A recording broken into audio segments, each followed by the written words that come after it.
and welcome to our webinar today on Rebooking 101. My name is Beth Hendry and I'll be taking you through this webinar today. So first of all, housekeeping. The duration of this webinar is approximately 30 minutes and your speakers must be turned on to hear. The microphone is on and everybody has automatically been muted, and questions will be taken at the end of the webinar using the chat box. So if anything comes up throughout the webinar and you have any questions at all, then please if you can just type them in the chat box and then we'll get to them at the end.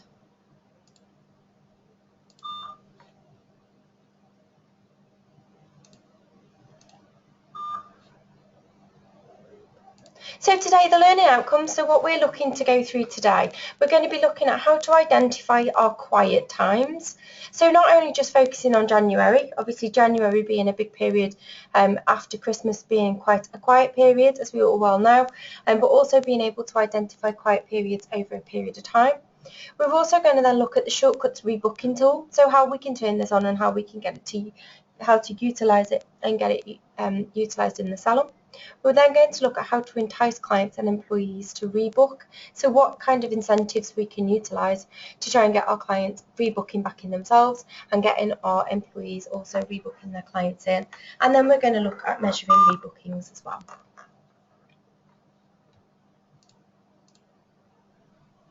So first of all, we're going to have a look at identifying the trends. So using the following reports, these can help us identify quiet periods and assist in planning for the times when your businesses can be greatly improved through rebooking. So the two areas that we're going to have a look at is scorecard and our rebooking breakdown report. So scorecard itself is a great tool to identify trends by looking at month on month, this year and last year. So I can look at what was happening this time last year and also what happened last year, as well as looking what happened this year. So if I see that there's a dip and it's the same last year and this year, then I know that that's an area of concern and an area that needs to be looked at. You can use the different tiles. So within scorecard, you have the different areas to compare, and we would look at the client visits to gauge current visit returns, make sure that our visits are actually reasonable and that they're increasing, so our clients are coming back more and more. If not, then that would be an identifier for us. We would look at the revenue to gauge our client spend during those quieter periods that we can identify, and this should help pinpoint and target that your business can work towards. So if you can look at the revenue overall and have a look at what clients are spending, and if we find that it's lower and then we look at the higher months, that will give us a target that we could work towards, so we can try and increase our revenue in those areas. We can also look at the online booking stats. So the online booking tile itself will give us some statistics regarding online bookings over those periods. And again, you'll probably find a trend that it's always the same kind of months that we have the dips, and the online booking stats will help measure so it'll be able to help you measure when you've got low online bookings. So sometimes the low online bookings might be at a different period to when we're actually noticing the drop in our client visit and also our revenue. So it's useful to know when the online bookings start to drop, because that's when we need to be targeting. They might be having an impact on our client returns and on our revenue overall. So we can do something around that to incentivize. So that's scorecard. So as I said, you can utilize the tools there, and it's really good for gauging year on year as well as month on month. The other report that we can look at is the rebooking breakdown report within Shortcuts itself. So this can be found under Tools, Reports, Employees, and then Rebooking Breakdown. You'll see that it gives you a pie chart, and this tool is a great tool to identify current rebooking figures. And then by checking this throughout the year, you'll be able to measure the success of your rebooking campaigns. So not only is it great for measuring, which obviously comes at the end, we're able to utilise this report to measure our rebookings overall. So it's good for measuring, but it's also good for actually having a look at the number of rebookings, percentages for employees. So you can see, I can see how many visits, number of rebookings, and then the rebooking percentage. So it's great to be able to task people with the people that have got a high rebooking, obviously doing well, but the people with a lower rebooking, trying to increase their rebookings, getting the clients back into the salon sooner and getting them booking back in when they're leaving the salon.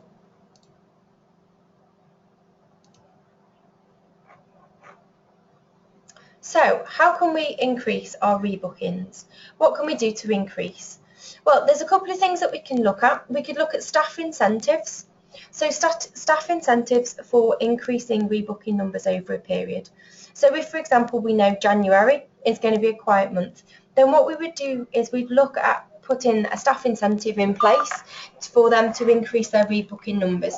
So again, using that rebooking report we were looking at before, we were able to look at how many people, so look at it over the period, so the last couple of months, and then we then look at it in January to see if the rebookings have increased and if that percentage has increased. Also, training the team on the rebooking process is massive.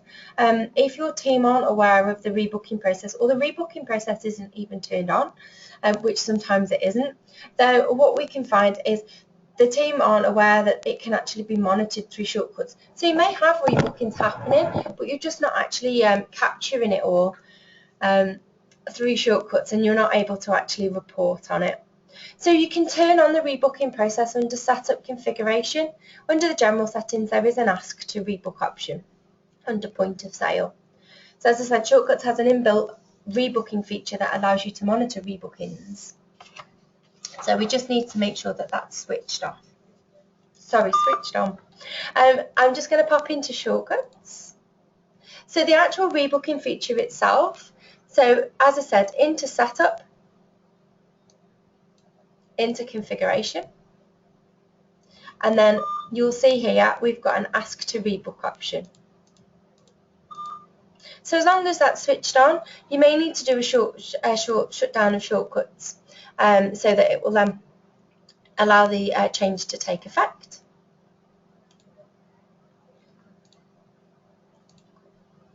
So the actual rebooking process itself, well, when we check out a client, I'm just going to quickly check out my client now.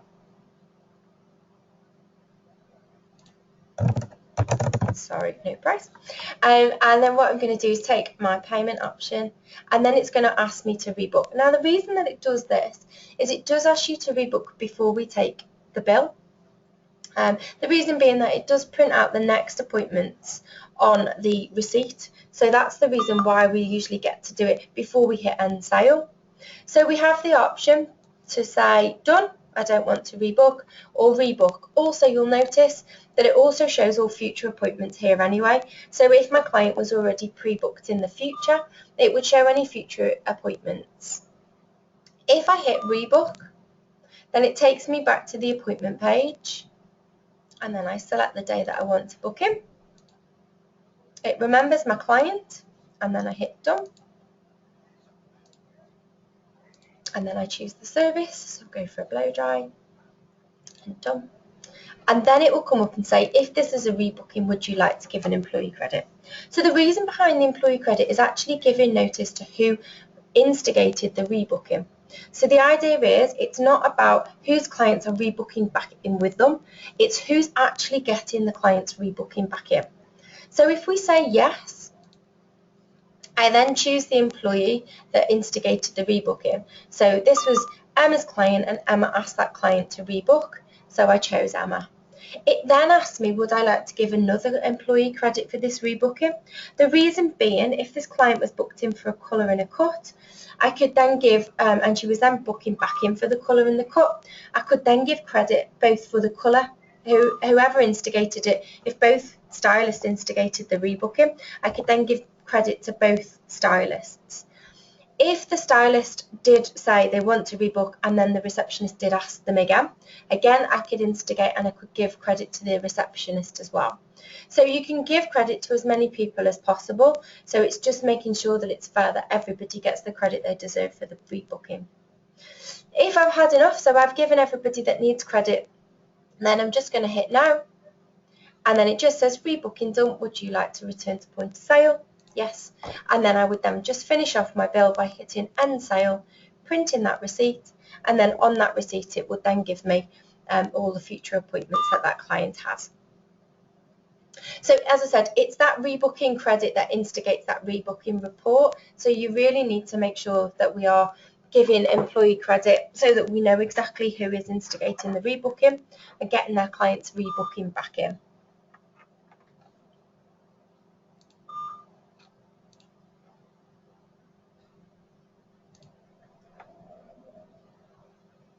So as well as switching on the rebooking option, so if we switch on the rebooking option and we incentivise our staff, try and get our staff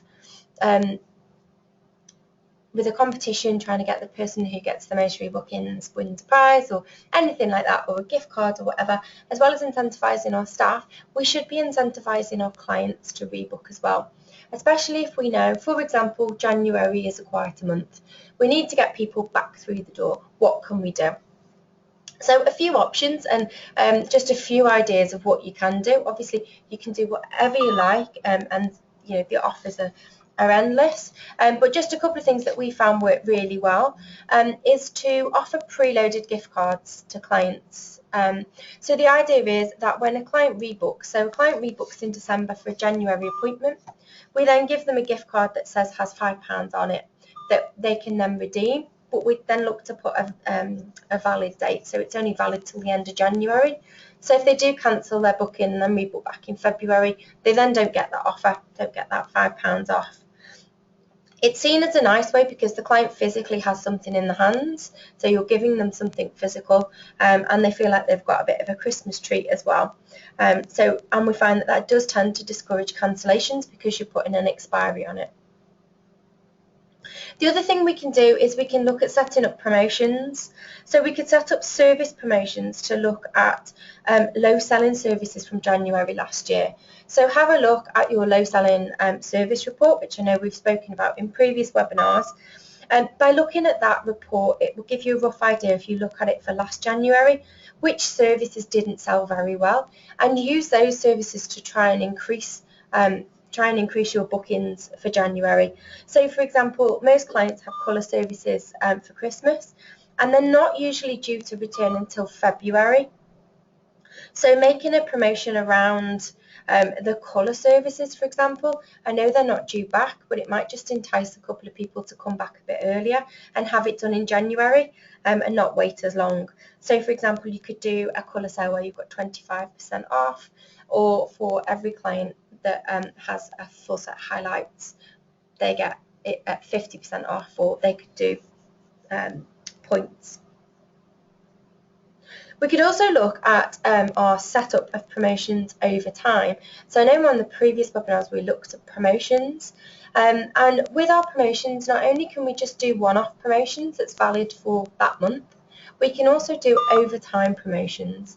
So an overtime promotion means that during a certain period, a client comes in.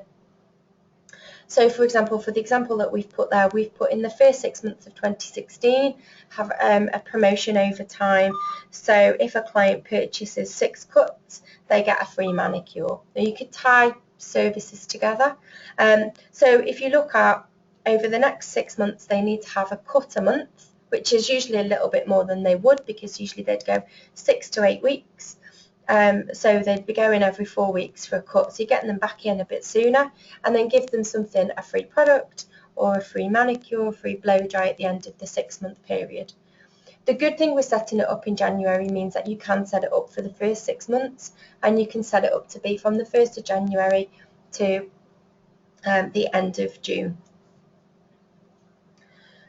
The other thing we can do is utilise our online booking. So how many people offer discounts through rebookings?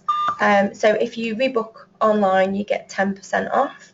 So how about promoting that? Do that just for January. In January, every client who books a service in for January through online booking will then receive 10% off. Or you could even take it a bit further, and it's 10% off cuts and 25% off colours. The team will have to manage this through the December month, so every booking that comes in that's for January, they'll just have to pop a note against, just so the client does receive their 10% off. So there's a little manual overhead on that, but you'll find that it should hopefully increase those online bookings as well. People who've never used online booking, if we can get them rebooking through online booking for the first time, then you'll find that they'll use it again and again and again. Usually it's the fear the first time. So not only trying to get new clients using online booking, but it's getting our existing clients using online booking and rebooking back in. We can also do our targeted emails. So we could set up targeted emails with offers to entice clients who haven't pre-booked. So why not have emails set up to go out in the holiday period? So you could even set up your emails to go out in between Christmas and New Year, and try and catch the clients who haven't already booked in for January. So in the period between Christmas and New Year, you could have an email going out just saying, we noticed that you haven't rebooked. Here's 10% off your next booking if you book back in January. So it's using the email to remind clients of offers, be it book online. You can tie in a couple of these different offers all together and use the email to actually target those people, or just do one targeted email that just does one offer for just those clients. And don't forget that you need to ensure that you've got your demographics set up, that you're targeting clients who don't have a future appointment. So in your set and forget demographics, there is an option for only send to clients who don't have a future appointment. So great to get clients back in using those emails. And also don't forget to shout about it. Use social media to get your clients back in when you want them. So don't forget to shout about your rebooking offers on social media, and get your employees engaging with clients, not only on social media. So any stylists that you've got, if you're posting anything out on social media, get them sharing it, get them posting it. Sometimes they do have clients that are following and are like them and are friends of theirs. So it's great if you can get them engaging, get them talking to the clients about the offers that are on, offers that are out there, and it will increase your rebookings overall. So as I said, when we went through the rebooking report really is one of the great tools to be able to actually identify what's happening at the moment, and that will be a great tool to be able to measure the increase in your rebookings, and hopefully you'll see an increase and a bit more of a profitable January. So the summary, you should now be able to identify your quieter times through scorecards and that rebooking report. You should be able to use the shortcuts rebooking tool, should know how to turn it on and then how to actually use that on a day-to-day basis. Know how to entice clients and employees to rebook, so getting those employees rebooking clients in through a competition, and enticing clients back with offers, getting them to rebook in when you want them to rebook, and then also measuring those rebookings through that rebooking report. Cool, so now we'll go to our questions. If anybody's got any questions, if you want to pop them in the chat box for me.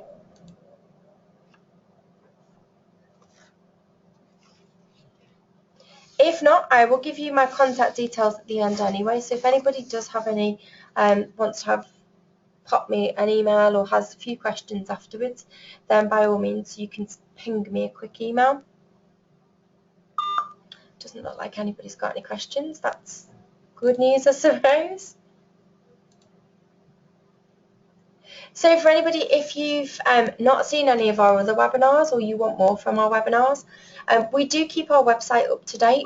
So we do keep a list. We're just working on the 2016 webinars at the moment.